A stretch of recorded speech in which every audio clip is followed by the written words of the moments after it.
like the worst mistake I see so many people make is they spend their life chasing somebody else's dream.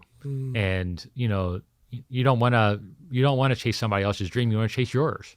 And so like copying me or copying anybody is a fool's errand, because like you would be miserable being me and I would be miserable being you. And that's what's wonderful about life. But you got to figure out like what it is that you're really looking to achieve, and then engineer that outcome. And within the business framework that you have, you can engineer any outcome you want.